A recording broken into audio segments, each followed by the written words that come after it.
आज हम classical conditioning की दुनिया में उतरने वाले हैं। ये आप जानते हैं, सीखने का वो फंडामेंटल तरीका है जिससे हम चीज़ों को एक दूसरे से जोड़ना सीख जाते हैं। और सबसे मज़ेदार बात, हमें पता भी नहीं चलता कि ये हो रहा है। अच्छा, एक सवाल से शुरुआत करते हैं। ऐसा क्यों होता है कि कोई खास खुशबू हमें एकदम से किसी पुरानी याद में ले जाती है, या कोई गाना सुनते ही एक खास फीलिंग आ जाती है? कभी सोचा है? इसका जवाब क्लासिकल कंडीशनिंग के साइंस में छिपा है, और आज हम इसी गुत्थी को सुलझाने वाले हैं।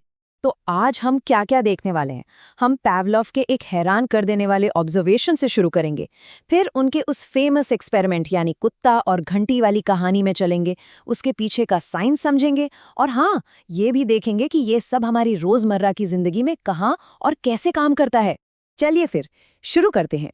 हमारी कहानी की शुरुआत होती है एक रशियन साइंटिस्ट इवान पावलोव और एक ऐसी पहेली से जिससे उनका सामना बिल्कुल अचानक हुआ था। तो सोचिए जरा, साल था 1890s का। पावलोव कुत्तों के डाइजेशन पर, मतलब पाचन पर रिसर्च कर रहे थे। लेकिन तभी उन्होंने एक बड़ी अजीब सी चीज नोटिस की। कुत्ते सिर्फ खाना देखकर ही लार नहीं टपका रहे थे, बल्कि उस लैब असिस्टेंट को देखकर भी लार टपकाने लगते थे जो उन्हें खाना खिलाता था। बस यही एक छोटी सी बात पावलोव की जिज्ञासा जगाने के लिए काफी थी। और इसी एक सवाल ने उन्हें एक ऐसे एक्सपेरिमेंट के रास्ते पर डाल दिया जो साइकोलॉजी की दुनिया के सबसे जाने माने एक्सपेरिमेंट्स में से एक बन गया। आइए देखते हैं कि आखिर हुआ क्या था।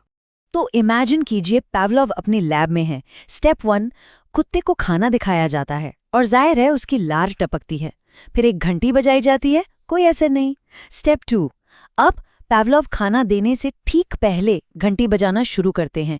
घंटी खाना, घंटी खाना, इसे कई बार दोहराया जाता है। और फिर आता है step 3, the magic moment. Pavlov सिर्फ घंटी बजाते हैं और कुत्ता लार टपकाने लगता है। कमाल है ना, उसके दिमाग ने घंटी की आवाज को खाने के साथ एसोसिएट कर लिया था। इस पूरी प्रक्रिया को जब एक साथ देखते हैं तो बात बिल्कुल साफ हो जाती है। एक न्यूट्रल स्टिमुलस, मतलब एक ऐसी चीज जिसका पहले कोई मतलब नहीं था, जैसे कि घंटी, उसे बार बार खाने के साथ जोड़ा गया, और नतीजा, वो बेमतलब सी घंटी एक पावरफुल ट्रिगर बन गई। बस यही एसोसिएशन बनाना, यही तो क्लासिकल कंडीशनिंग का दिल है। तो पावलोव ने इस कमाल की चीज को देखा और फिर एक साइंटिस्ट की तरह उसे समझाने के लिए एक पूरा फ्रेमवर्क तैयार किया। चलिए अब उन जरूरी टर्म्स को समझते हैं जो इस पूरी प्रोसेस की बुनियाद हैं। सबसे पहले है अनकंडीशन्ड स्टिमुलस, जिसे हम शॉर्ट में यूसीएस कहेंगे। ये एक नेचुरल ट्रिगर है। पावलोव के एक्सपेरिमेंट में ये था खाना, मतलब ऐसी चीज जिसके लिए कोई ट्रेनिंग नहीं चाहिए, रिएक्शन एकदम ऑटोमेटिक आता है। और यूसीएस से जो नेचुरल रिएक्शन होता है उसे कहते हैं अनकंडीशन्ड रिस्पॉन्स, यानी यूसीआर। ये एक अनलर्न्ड, मतलब बिना सीखा हुआ रिएक्शन है। जैसे खाना देखकर कुत्ते का लार टपकाना, ये एक रिफ्लेक्स है बस। और अब आती है मजेदार चीज, कंडीशन्ड स्टिमुलस या सीएस। ये पहले एक न्यूट्रल चीज होती है, जैसे वो घंटी, बिल्कुल बेअसर। लेकिन जब इसे बार बार यूसीएस यानी खाने के साथ जोड़ा जाता है तो उसमें भी वही रिएक्शन पैदा करने की ताकत आ जाती है। और फाइनली हमारे पास है कंडीशन रिस्पॉन्स या सीआर। ये वो सीखा हुआ रिएक्शन है जो अब कंडीशन स्टिमुलस को देखकर होता है, मतलब कुत्ते का सिर्फ घंटी की आवाज पर लार टपकाना। ये एक नया सीखा हुआ बिहेवियर है जो एसोसिएशन से पैदा हुआ। तो इन सबको एक साथ रखकर देखें तो हमारे पास एक अनकंडीशन जोड़ी है, खाना यूसीएस और उससे होने वाली नेचुरल लार यूसीआर। और फिर सीखने के बाद एक कंडीशन जोड़ी बन जाती है, घंटी सीएस और उससे पैदा होने वाली सीखी हुई लार सीआर। है ना सिंपल, लेकिन कितना पावरफुल। पर रुकिए, कहानी अभी खत्म नहीं हुई है। क्लासिकल कंडीशनिंग में कुछ और भी दिलचस्प लेयर्स हैं। चलिए थोड़ा और गहराई में उतरते हैं और देखते हैं कि ये चीजें और कितनी कॉम्प्लेक्स हो सकती हैं। यहाँ दो बहुत जरूरी आइडियाज हैं। एक है स्टिमुलस जनरलाइजेशन और दूसरा है स्टिमुलस डिफरेंशिएशन। एक उदाहरण से समझते हैं। मान लीजिए लाल रंग की बेरी खाने से कोई बीमार पड़ गया। अब जनरलाइजेशन का मतलब ये है कि वो शायद बैंगनी रंग की बेरी खाने से भी डरेगा, क्योंकि वो देखने में थोड़ी थोड़ी वैसी ही है।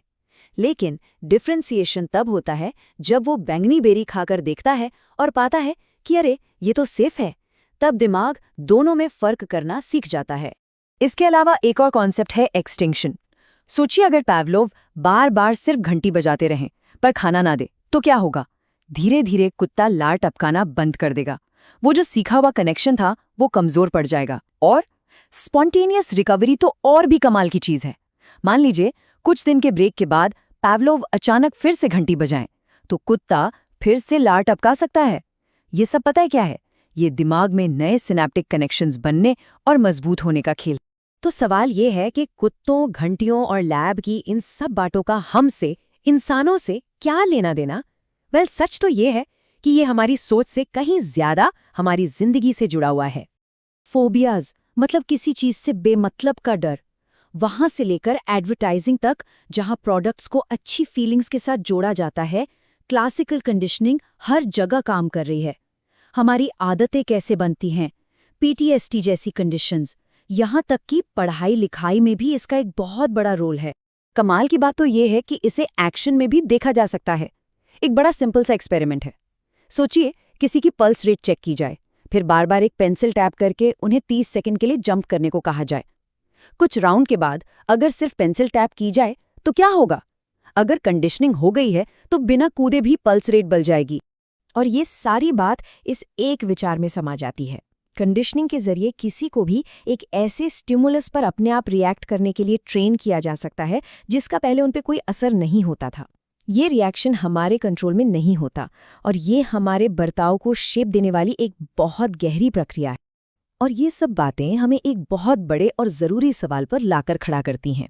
जब हम ये जानते हैं कि विज्ञापन बनाने वाले कैसे क्लासिकल कंडीशनिंग का इस्तेमाल करते हैं, कैसे वो अपने प्रोडक्ट्स को खुशी या एक्साइटमेंट जैसी फीलिंग से जोड़ते हैं, तो क्या हमें ये नहीं सोचना चाहिए कि क्या ये एक तरह का मेंटल मैनिपुलेशन है? इसका कोई आसान जवाब नहीं है, पर यह एक ऐसा सवाल है जिस पर सोचना बहुत ज़रूरी है। हमारे साथ जुड़ने के लिए शुक्रिया।